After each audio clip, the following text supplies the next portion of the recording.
давайте обсудим, что Баша было. Давайте поговорим. Вопросы есть у вас? Кто понимает, рядом встаньте, друг другу обсудим, друг с другом подискутируем. Но я хочу одну вещь сказать, друзья. Ну, сейчас, может, не все знают. Вот Ливана я посвятил. Но я надеюсь на то, что сегодня, что нам говорят, в этом есть правда. Я хочу доверять людям.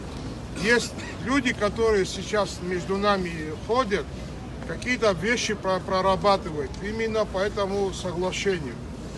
Когда у них более-менее контуры будут очерчены самого, то, что могут изменить, ими не то, что могут, то, что мы озвучивали, да, они нас позовут, во всяком случае так сказали. Я хочу в это верить. Я не думаю, что они время оттянут для того, чтобы там силовиков подтянуть или еще что-то сделать.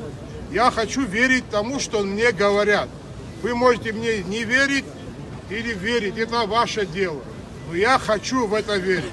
Мне вообще трудно представить, что то, что полгода не смогли сделать, вот сейчас ночью они все изменения... Батал, я все понимаю. Но бывают такие моменты, когда могут на самом деле услышать. Наверное, может услышать, слушайте, это вообще вариант имиджевый для Абхазии, правильно? Если мы делаем не так, как с кровью, с плотью отрывать у нас есть тоже форма. Мы не должны такие формы допускать. Завтра еще могут быть другие вопросы. Потому надо его правильно оформить, правильно сделать, чтобы и мы с лицом были, и там были довольны. Все-таки это наш партнер стратегический, да? Но при всем при этом мы тоже должны свои интересы отстаивать, но при всем при этом найти ту золотую середину, которую строит и нашу сторону, и российскую сторону. Мы так это видим. Кан Валерий, сейчас это не к тебе надо обращаться, и не тебе эти слова говорить, но ты как депутат уж изволь, мы тебе выскажем. Хорошо, я выслушаю. Сам.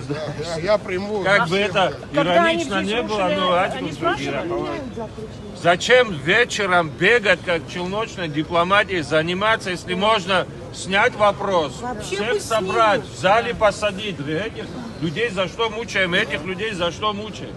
Экстренное заседание сессии, все отменили вопрос, то, что год надо было сделать, собрать всех за стол и выслушать. Сейчас делаем вот таким методом, каким-то непонятным. Ну, расширенное заседание, мы же говорили, парламент. Расширенное заседание, озвучишь мнение на камеру, публично, это все превращается в эмоционально, в технические вопросы, там их кот наплакал, слушайте.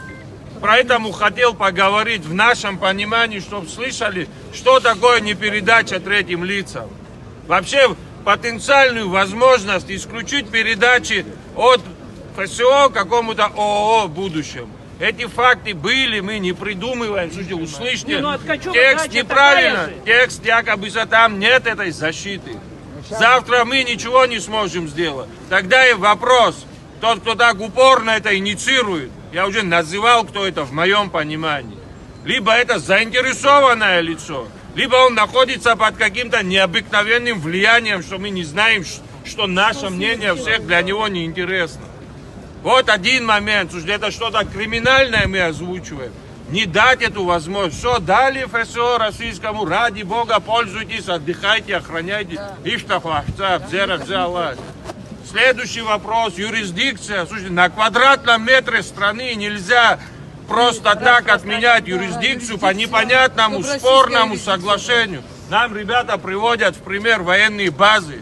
Слушайте, военная база и место отдыха немножко, наверное, разные вещи. Слушайте, военные базы, если кто постарше, все прошли это, знают, что это такое. Слушайте, военные базы не только чтобы нас защищать. Военные базы вообще-то для защиты взаимного контура и российского. Что мы себя уничижаем? Подожди, уничижаем. Наше с вами существование и война Россию в том числе защищает от недругов. Что мы себя преуменьшаем, мы вечно кому-то должны, вечно мы что-то должны. Мы ничего не должны, мы своим детям должны. Своим детям, больше никому и своей родине. И вы все это знаете прекрасно, зачем мы делаем вид, зачем мы верим в то, что мы вечно должны, ни на что не способны, мы не можем, сами не можем. Слушайте, в 93-м году сами хлеб пекли солдатам нашим, ботинки шили сами, урод. Кто не помнит, мы их до сих пор дома лежат, носить можно. Он не помнит. Все помнят, мы боимся правду сказать друг другу, что с нами случилось. Слушай. Кан Валерьевич, а спикер парламента